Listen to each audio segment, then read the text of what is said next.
सबकी शिकायत आ रही है कि भाषण सुनते बहुत टाइम हो गया, अब कुछ करने का वक्त है। तो मैं सभी से आग्रह करूंगा और हमारे धन्यवाद कमाई करके 7-8 किसान को लागत की 1.5 गुना कीमत मिलेगी। इस देश का नौजवान जो बेरोजगार है,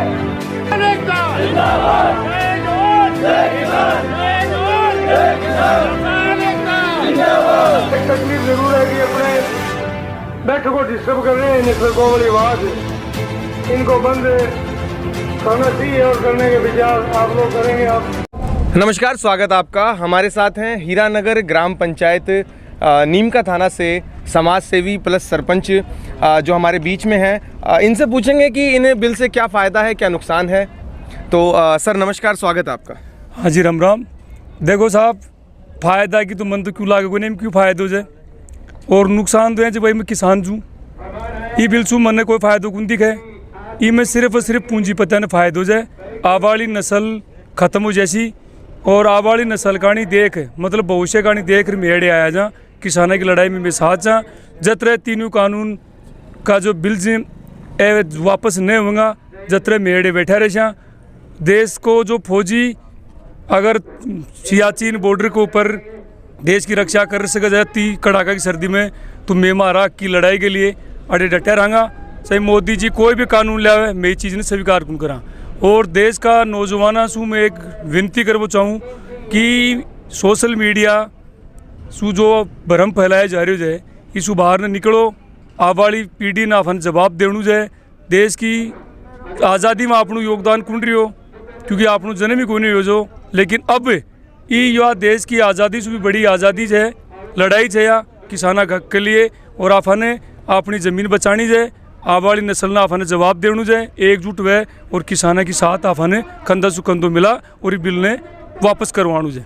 धन्यवाद। इतनी युवा शक्ति के साथ में आप आए हैं, काफ़ी बड़ा काफिला है, जो उम्मीद से अधिक काफिला है। जो अन्य किसान संगठन, जो यहाँ किसान मोर्चा पहले से मौजूद है, 1 महीने से जो इस लड़ाई में शामिल है, उनको एक मजबूती मिली है, उनमें खुशी है कि अलग अलग संगठन हमारा साथ देने आ रहे हैं। तो क्या सोच के आए हैं और क्या करने में है?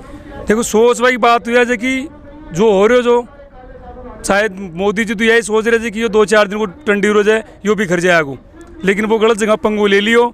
अब मैं सहारा आया जा जेड़ी लगा और भी कि सरकार न ला जाएगा, और मारो काम जेड़ी लगा हुआ कुछ है, जेड़ी मिठाई डी जा, और मारो एक ही मकसद है कि मैं इन्हें पार्डर छोड़ांगा। यू माने राजी मानो तो ठीक जाए, नहीं मानो को तो ठीक जाए। एक ही काबूद गमाया ने कील ठोकवा के लिए मैं सारा तैयार जा, और सारा युवा से निवेदन जाए घर से बाहर निकलो और किसान भाइयों को साथ दो। नहीं तो सारा सिस्टम जी ख़त्म हो जैसी। प्राइवेट संस्था जी, जो भी पढ़ाई उद्योगपति जी, बस सारा इन्हें हड़प लेंगा, और फिर रोबा दरबा कमाइन क्यों कौन रही। अपन मिलजुल और अपनी विरासत ने बचानी जाए, और आने वाली पीढ़ी के लिए अपन एक मिसाइल पेश करनी जाए। तो शाहजहाँपुर बॉर्डर है, हरियाणा और राजस्थान को 2 भागों में बांटता है।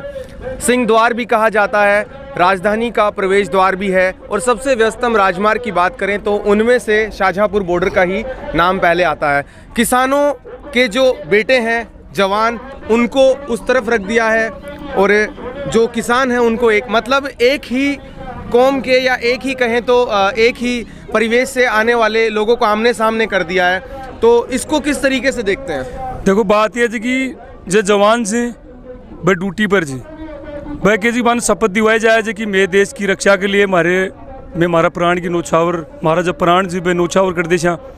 आज बात यह आ गई कि भाई किसान को साथ दी, आपकी कौम जबी को साथ दी, या फिर देश की सुरक्षा के लिए, देश की रक्षा के लिए वह सरकार को साथ दी। अगर यह लंबी लड़ाई चाली तो मैं दावा के साथ कह सकूँ कि देश का जो नौजवान से, चाहे वह फौजी हुए या फिर पुलिस वाला हुए, सारा किसान भाइयों को साथ देंगे, और देश का मायने एक बहुत बड़ी विकट स्थिति पैदा हो जाएगी, दंगा हो जैसी।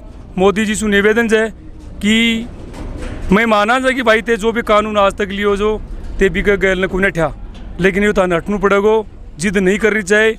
जिद जय कर अगर रजवाड़ा ख़त्म होगा तारी तो एक सरकार जे या ख़त्म हो जैसी है। जवान जी अनुकसाव मना नियाबड़ो टाइम जे यो मतलब पछतावा के अलावा तारी क्यों गुंजाएगा। और एक बहुत छोटो सहमत के लिए ही सब्र रह जाए, ये सब्र को बांट फूट हो जाए, देश का नौजवान आपकी कौम के साथ बहुत जल्द लाग जाएंगे। आपको क्या लगता है कि सरकार की जो हठधर्मिता है, सरकार की जो एक जिद है, जो लाखों करोड़ों किसानों के सामने भी अपनी जिद लेके बैठे हैं जो प्रधानमंत्री नरेंद्र मोदी जी हैं, तो क्या आपको क्या लगता है कि इनकी जो हठधर्मिता एक बड़ा नुकसान करवाएगी? बिल्कुल बिल्कुल करवाएगी। और वैसे मोदी जी पीछे हटेंगे भी कैसे? कंपनियों से शायद एडवांस ले लिया होगा। अब जब कंपनियां हैं, बड़ी बड़ी फर्म है, उन्होंने अगर एडवांस दे दिया तो उनको तो बिल पास करवाना है। लेकिन अगर ये पीछे नहीं हटे तो बहुत बड़ा नुकसान होगा सत्ता के लिए भी, और शायद देश में दंगे भी हो सकते हैं। तो मैं निवेदन करना चाहूँगा कि ऐसी जिदें नहीं होती। ये राजतंत्र नहीं है, लोकतंत्र है। लोकतंत्र में जनता के हित के लिए कोई योजनाएं बनाई जाती हैं, कोई बिल पास किया जाता है। खुद का प्रॉफिट कभी नहीं देखना चाहिए। अगर मोदी जी को लगता है कि इससे देश का भला हो रहा है तो हम सब साथ हैं, लेकिन देश का अन्नदाता इससे दुखी है और अन्नदाता की बात सुननी चाहिए। मन की बात करते हैं मोदी जी हर रविवार को, लेकिन कभी भी उन्होंने किसान के लिए ये बातें नहीं रखी। पिछले रविवार को भी उन्होंने किसान के मन की बात नहीं रखी वहाँ। ये बहुत दुख की बात है। अब मोदी जी को धरातल पे उतर के सामना करना होगा। वो जो दाढ़ी बढ़ा रखी है आसाराम की तरह, उसको साफ करना होगा। अगर दाढ़ी बढ़ाने से देश का विकास होता है तो मैं भी दाढ़ी बढ़ा सकता हूँ। तो मोदी जी से निवेदन है कि आपका ये जो कानून है ये किसान विरोधी है। अगर किसी पार्टी का हस्तक्षेप होता या 10 लोगों का हस्तक्षेप होता तो हम मानते, लेकिन आज पूरा देश का अन्नदाता सड़कों पे आ गया है। ये पीछे नहीं हटेंगे। और ये जो बार बार बोलते हैं ना मीडिया में कि किसान पिज़्ज़ा खा रहा है, काजू बादाम खा रहा है, ये गलत है। मैं भी फ़ोन रखता हूँ, किसान का बेटा हूँ। ज़रूरत की चीज़ें अगर हम पूरी नहीं करेंगे तो क्या मतलब निकलता है? अगर सूट बूट पहनने वाला अगर जेंटलमैन है तो क्या किसान का बेटा सूट बूट नहीं पहनेगा? क्या पहन सकता है? आप आगे देखिए, हमारे भी ठाट बाट हैं, लेकिन हम हमारी खेती को नहीं छोड़ेंगे। आप चाहे कुछ भी कहो। और ये जो मीडिया वाले हैं, पत्रकार हैं, उनसे निवेदन है कि किसानों की जो मांगे हैं वो आम जन तक पहुँचाएँ और गुलामी का जो दाग है ना उसे ख़त्म करने का प्रयास करें। तो हमारे साथ हैं सुरेश खैरवा जी।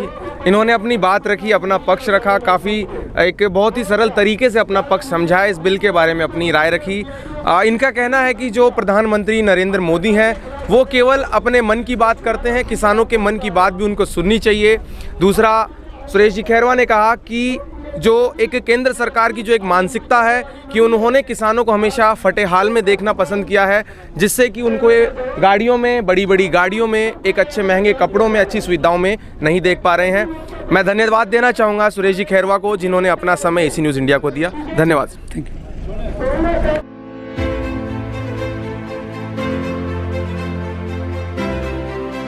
सबकी शिकायत आ रही है कि भाषण सुनते बहुत टाइम हो गया, अब कुछ करने का वक्त है। तो मैं सभी से आग्रह करूँगा और हमारे धन्यवाद कमाई करके 7-8 साल को लागत की 1.5 गुना कीमत मिलेगी। इस देश का नौजवान जो बेरोजगार है,